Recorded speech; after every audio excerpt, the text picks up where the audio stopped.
ನಮಸ್ಕಾರ ಸ್ನೇಹಿತರೆ, ಇವತ್ತಿನ ವಿಡಿಯೋಗೆ ತಮ್ಮೆಲ್ಲರಿಗೂ ಸ್ವಾಗತ.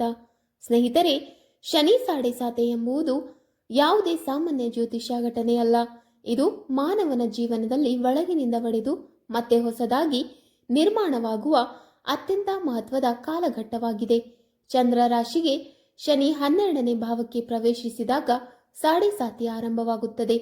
2ನೇ ಹಂತದಲ್ಲಿ ಶನಿ ಚಂದ್ರ ರಾಶಿಯ ಮೇಲೆ ಸಂಚರಿಸುತ್ತಾನೆ ಮತ್ತು 3ನೇ ಹಂತದಲ್ಲಿ ಚಂದ್ರ ರಾಶಿಯಿಂದ 2ನೇ ಭಾವಕ್ಕೆ ಸಾಗುತ್ತಾನೆ. ಮಕರ ರಾಶಿಯೇ ಶನಿಯ ಸ್ವರಾಶಿಯಾಗಿರುವುದರಿಂದ ಮಕರ ರಾಶಿಗೆ ಶನಿ ಸಾಡೆ ಬಂದಾಗ ಅದರ ಪ್ರಭಾವ ಸಾಮಾನ್ಯಕ್ಕಿಂತ ಹೆಚ್ಚು ಗಂಭೀರವಾಗಿದ್ದು ಸಂಪೂರ್ಣವಾಗಿ ಕರ್ಮಧಾರಿತವಾಗಿರುತ್ತದೆ. ಜೀವನವನ್ನೇ ಬದಲಾಯಿಸುವ ಶಕ್ತಿಯನ್ನು ಹೊಂದಿರುತ್ತದೆ. 2026ರಲ್ಲಿ ಮಕರ ರಾಶಿಯವರಿಗೆ ಶನಿ ಸಾಡೆ ಕೇವಲ ಕಷ್ಟಗಳನ್ನು ನೀಡಲು ಮಾತ್ರ ಬಂದಿಲ್ಲ, ನಿಮ್ಮೊಳಗಿನ ನಿಜವಾದ ಸಾಮರ್ಥ್ಯವನ್ನು ನಿಮಗೆ ಪರಿಚಯಿಸಲೆಂದೇ ಈ ಕಾಲ ಬರುತ್ತದೆ. ಶನಿ ನಿಮಗೆ ನೀವು ಆಗಬಹುದಾದ ವ್ಯಕ್ತಿಯನ್ನೇ ರೂಪಿಸುತ್ತಾನೆ. ಆದರೆ ಅದಕ್ಕೂ ಮೊದಲು ನಿಮ್ಮೊಳಗಿನ ದುರ್ಬಲತೆಗಳು, ತಪ್ಪುಗಳು ಮತ್ತು ಅಸತ್ಯಗಳನ್ನು ಒಡೆಯುತ್ತಾನೆ. ಇವತ್ತಿನ ಈ ವಿಡಿಯೋದಲ್ಲಿ ಮಕರ ರಾಶಿಯವರು 2026ರಲ್ಲಿ ಶನಿ ಸಾಡೆ ಏನೆಲ್ಲ ಅನುಭವಿಸುತ್ತಾರೆ ಎಂಬುದರ ಬಗ್ಗೆ ಸಂಪೂರ್ಣವಾಗಿ ತಿಳಿಯೋಣ. ಮೊದಲನೆಯದಾಗಿ 2026ರಲ್ಲಿ ಶನಿಯ ಸಂಚಾರವು ಮಕರ ರಾಶಿಯವರಿಗೆ ಅತ್ಯಂತ ಮಹತ್ವದಾಗಿರುತ್ತದೆ. ಏಕೆಂದರೆ ಇದು ಶನಿ ಸಾಡೆ ಮುಖ್ಯ ಮತ್ತು ನಿರ್ಣಾಯಕ ಹಂತಕ್ಕೆ ಸಂಬಂಧಿಸಿದೆ. ಇದು ಶನಿ ನಿಮ್ಮ ಕರ್ಮಗಳ ಸಂಪೂರ್ಣ ಲೆಕ್ಕಾಚಾರ ಮಾಡುವ ಕಾಲವಾಗಿದೆ. ನೀವು ಹಿಂದಿನ ವರ್ಷಗಳಲ್ಲಿ ಮಾಡಿದ ಕಾರ್ಯಗಳು, ತೆಗೆದುಕೊಂಡ ನಿರ್ಧಾರಗಳು ಮತ್ತು ಆಯ್ದ ಮಾರ್ಗಗಳ ಫಲಿತಾಂಶಗಳು ಈಗ ಸ್ಪಷ್ಟವಾಗಿ ನಿಮ್ಮ ಮುಂದೆ ಬರಲಾರಂಭಿಸುತ್ತವೆ.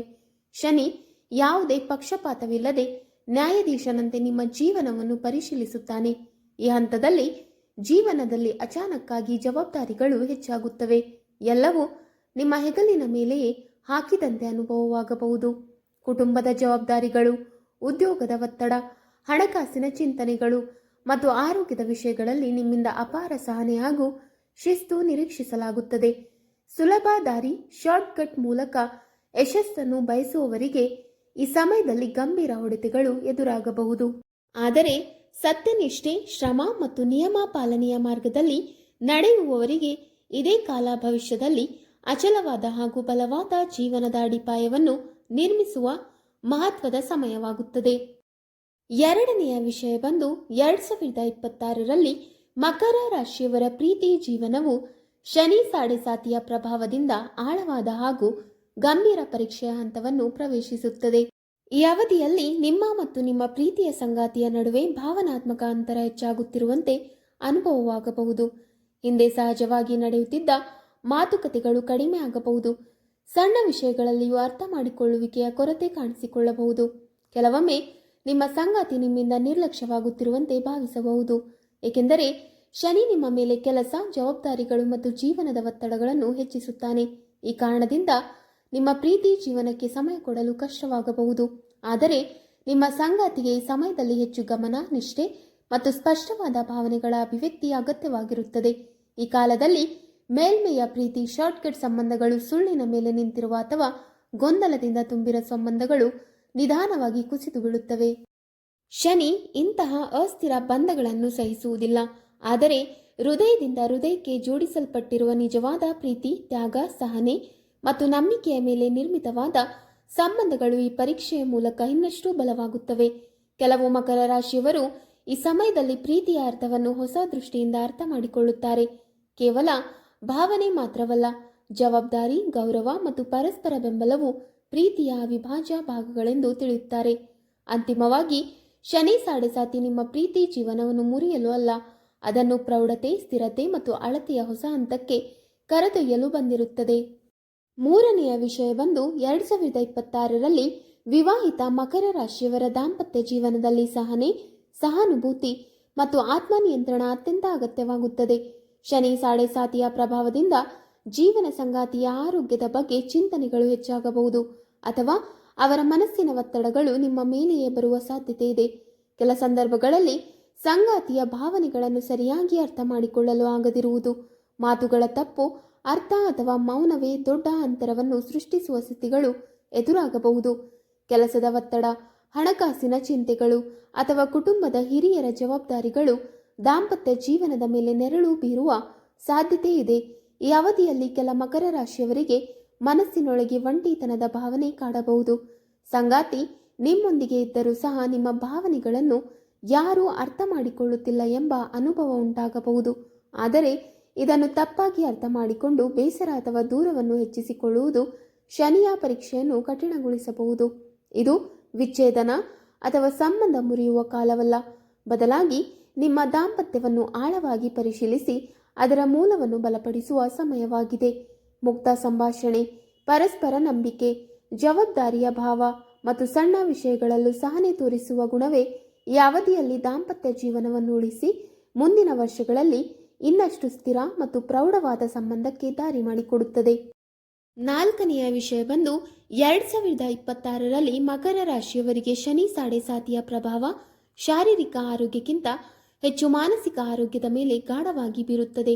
ಮನಸ್ಸಿನಲ್ಲಿ ನಿರಂತರ ಚಿಂತೆ, ಭವಿಷ್ಯದ ಬಗ್ಗೆ ಆತಂಕ, ಕಾರಣವಿಲ್ಲದ ಭಾರವಾದ ಭಾವನೆ ಮತ್ತು ಒಳಗಿನಿಂದ ಒಳಗೆ ಒತ್ತಡ ಜಮೆಯಾಗುವ ಸ್ಥಿತಿಗಳು ಕಾಣಿಸಿಕೊಳ್ಳಬಹುದು.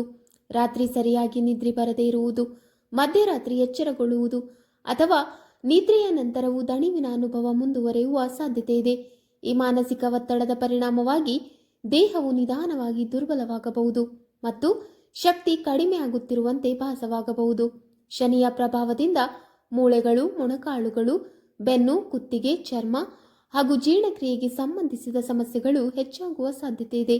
ಹಳೆಯ ನೋವುಗಳು ಮತ್ತೆ ತೀವ್ರವಾಗಬಹುದು ಅಥವಾ ಸಣ್ಣ ಅಲಕ್ಷ್ಯವು ದೊಡ್ಡ ಸಮಸ್ಯೆಗೆ ಕಾರಣವಾಗಬಹುದು.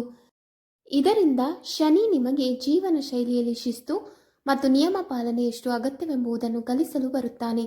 ಅಸಮಯದ ಊಟ, ಅತಿಯಾದ ಕೆಲಸ, ವಿಶ್ರಾಂತಿಯ ಕೊರತೆ ಮತ್ತು ಮನಸ್ಸಿಗೆ ವಿಶ್ರಾಂತಿ ಕೊಡದಿರುವುದು ಈ ಅವಧಿಯಲ್ಲಿ ಆರೋಗ್ಯ ಸಮಸ್ಯೆಗಳನ್ನು ಹೆಚ್ಚಿಸಬಹುದು. ಆದ್ದರಿಂದ ನಿಯಮಿತ ವ್ಯಾಯಾಮ, ಯೋಗಾಸನಗಳು, ಪ್ರಾಣಾಯಾಮ, ಧ್ಯಾನ ಮತ್ತು ಸಮಯಕ್ಕೆ ಸರಿಯಾದ ಸರಳ ಹಾಗೂ ಪೌಷ್ಟಿಕ ಆಹಾರವನ್ನು ತೆಗೆದುಕೊಳ್ಳುವುದು ಅತ್ಯಂತ ಅಗತ್ಯ. ದೇಹ ಮತ್ತು ಮನಸ್ಸಿನ ನಡುವಿನ ಸಮತೋಲನವನ್ನು ಕಾಪಾಡಿಕೊಂಡರೆ ಶನಿ ಸಾಡೆ ಸಾತಿಯ ಈ ಹಂತವನ್ನು ಆರೋಗ್ಯದ ದೃಷ್ಟಿಯಿಂದ ಸಹ ಶಕ್ತಿಯಾಗಿ ದಾಟಲು ಸಾಧ್ಯವಾಗುತ್ತದೆ. ಐದನೆಯ ವಿಷಯ ಬಂದು ಶನಿ ಸಾಡೆ ಸಾತಿಯ ಸಮಯದಲ್ಲಿ ಮಕರ ರಾಶಿಯವರಿಗೆ ಕುಟುಂಬದ ಜವಾಬ್ದಾರಿಗಳು ಹೆಚ್ಚಾಗುತ್ತವೆ. ತಂದೆ ತಾಯಿ ಅಥವಾ ಹಿರಿಯರ ಆರೋಗ್ಯದ ಕಡೆ ಹೆಚ್ಚು ಗಮನ ಕೊಡಬೇಕಾದ ಪರಿಸ್ಥಿತಿ ಬರುತ್ತದೆ. ಕುಟುಂಬದಲ್ಲಿ ನಿಮ್ಮ ಮಾತಿಗೆ ಕಡಿಮೆ ಮೌಲ್ಯ ಸಿಗುತ್ತದೆ ಎಂಬ ಭಾವನೆ ಕೆಲವೊಮ್ಮೆ ಕಾಡಬಹುದು. ಸಾಮಾಜಿಕ ವಲಯವು ಸಣ್ಣದಾಗುತ್ತದೆ, ಆದರೆ ಇದು ಕೆಟ್ಟದ್ದಲ್ಲ. ಶನಿ ನಿಮಗೆ ಯಾರು ನಿಜವಾದವರು ಎಂಬುದನ್ನು ಗುರುತಿಸುವ ಅವಕಾಶ ನೀಡುತ್ತಾನೆ. ಅಲ್ಪ ಆದರೆ ನಿಷ್ಠಾವಂತ ಸಂಬಂಧಗಳು ಮಾತ್ರ ಉಳಿಯುತ್ತವೆ. ಆರನೆಯ ವಿಷಯ ಬಂದು ಶನಿ ಸಾಡೆ ಸಾತಿಯನ್ನು ಭಯದಿಂದ ನೋಡುವ ಅಗತ್ಯವಿಲ್ಲ. ಅದನ್ನು ಅರಿತುಕೊಂಡು ಶಾಂತ ಮನಸ್ಸಿನಿಂದ ಅನುಸರಿಸುವುದೇ ಮುಖ್ಯ. ಶನಿದೇವರು ಶಿಕ್ಷಕನಂತೆ ನಮ್ಮ ಜೀವನಕ್ಕೆ ಬರುತ್ತಾನೆ. ಅವನ ಉದ್ದೇಶ ನಮ್ಮನ್ನು ಕಷ್ಟಪಡಿಸುವುದು ಅಲ್ಲ, ಬದಲಾಗಿ ನಮ್ಮೊಳಗಿನ ತಪ್ಪುಗಳನ್ನು ಸರಿಪಡಿಸಿ ಸರಿಯಾದ ದಾರಿಗೆ ನಡೆಸುವುದಾಗಿದೆ. ಆದ್ದರಿಂದ ಶನಿ ಸಾಡೆ ಸಾತಿಯ ಸಮಯದಲ್ಲಿ ಭಯ, ಆತಂಕ ಅಥವಾ ನಿರಾಶೆಗೆ ಒಳಗಾಗದೆ ಶ್ರದ್ಧೆ ಮತ್ತು ಶಿಸ್ತುಗಳೊಂದಿಗೆ ಜೀವನ ನಡೆಸುವುದು ಅತ್ಯಂತ ಫಲಪ್ರದವಾಗುತ್ತದೆ. ಪ್ರತಿದಿನ 108 ಬಾರಿ ಓಂ ಶೋಂ ಶನೇಶ್ವರಾಯ ನಮಃ ಎಂಬ ಶನಿ ಮಂತ್ರವನ್ನು ಜಪಿಸುವುದರಿಂದ ಮನಸ್ಸಿಗೆ ಸ್ಥೈರ್ಯ ಬರುತ್ತದೆ ಮತ್ತು ಶನಿಯ ಕಠಿಣ ಪ್ರಭಾವ ಕ್ರಮೇಣ ಶಾಂತಗೊಳ್ಳುತ್ತದೆ. ಪ್ರತಿ ಶನಿವಾರ ಸಾಸಿವೆ ಎಣ್ಣೆ, ಕಪ್ಪು ಎಳ್ಳು, ಕಪ್ಪು ಉದ್ದಿನ ಬೇಳೆ ಅಥವಾ ಕಬ್ಬಿಣದ ವಸ್ತುಗಳನ್ನು ದಾನ ಮಾಡುವುದರಿಂದ ಶನಿ ದೇವರ ಅನುಗ್ರಹ ಲಭಿಸುತ್ತದೆ. ಹನುಮಂತನ ಉಪವಾಸನೆ ಶನಿಯ ಅಶುಭ ಪರಿಣಾಮಗಳನ್ನು ಕಡಿಮೆ ಮಾಡುವ ಶಕ್ತಿಶಾಲಿ ಉಪಾಯವಾಗಿದ್ದು, ಮಂಗಳವಾರ ಮತ್ತು ಶನಿವಾರ ಹನುಮಾನ್ ಚಾಲಿಸಾ ಪಠಿಸುವುದು ಧೈರ್ಯ ಮತ್ತು ರಕ್ಷಣೆಯನ್ನು ನೀಡುತ್ತದೆ. ಜೊತೆಗೆ ವೃದ್ಧರು, ಕಾರ್ಮಿಕರು, ಸ್ವಚ್ಛತಾ ಸಿಬ್ಬಂದಿ ಮತ್ತು ಅಗತ್ಯವಿರುವವರಿಗೆ ಸೇವೆ ಮಾಡುವುದೇ ಶನಿಗೆ ಅತಿ ಪ್ರಿಯವಾದ ಪರಿಹಾರವಾಗಿದೆ. ಇಂತಹ ಸೇವಾ ಭಾವ ಶನಿಯ ಕೃಪೆಯನ್ನು ಶೀಘ್ರವಾಗಿ ಆಕರ್ಷಿಸುತ್ತದೆ. ಇದೇ ಸಮಯದಲ್ಲಿ ಸುಳ್ಳು, ಮದ್ಯಪಾನ, ಅಹಂಕಾರ ಮತ್ತು ಆಲಸ್ಯದಿಂದ ದೂರವಿರುವುದು ಅತ್ಯಂತ ಅಗತ್ಯ, ಏಕೆಂದರೆ ಶನಿ ಇಂತಹ ದುರ್ಗುಣಗಳನ್ನು ಸಹಿಸುವುದಿಲ್ಲ ಮತ್ತು ಅವುಗಳ ಮೂಲಕವೇ ಹೆಚ್ಚು ಶಿಕ್ಷೆ ನೀಡುತ್ತಾನೆ. ಶ್ರದ್ಧೆ, ಸತ್ಯ ಮತ್ತು ಶ್ರಮದ ಮಾರ್ಗವನ್ನು ಅನುಸರಿಸಿದರೆ ಶನಿ ಸಾಡೆ ಸಾತಿಯೇ ಜೀವನವನ್ನು ಉನ್ನತ ಹಂತಕ್ಕೆ ಕರೆದೊಯ್ಯುವ ಆಶೀರ್ವಾದವಾಗುತ್ತದೆ.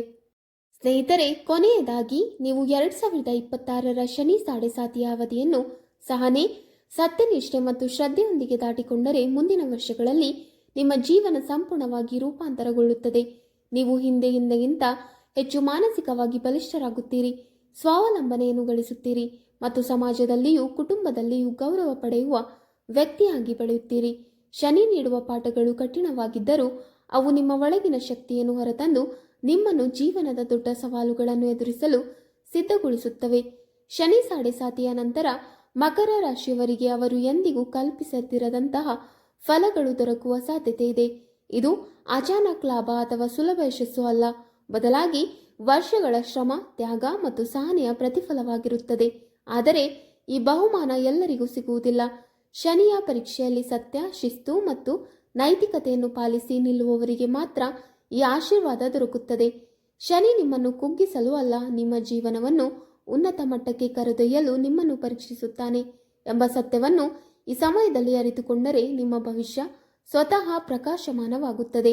ವೀಕ್ಷಕರೇ, ನಿಮಗೆ ಈ ಮಾಹಿತಿ ಇಷ್ಟವಾದಲ್ಲಿ ವಿಡಿಯೋಗೆ ಲೈಕ್ ಮಾಡಿ, ಶೇರ್ ಮಾಡಿ ಹಾಗೂ ಕಮೆಂಟ್ ಮಾಡಿ. ಇಂತಹ ಮುಂದಿನ ವಿಡಿಯೋಸ್ಗಳಿಗಾಗಿ ನಮ್ಮ ಚಾನಲ್ ಅನ್ನು ಸಬ್ಸ್ಕ್ರೈಬ್ ಮಾಡಿ. ಧನ್ಯವಾದಗಳು.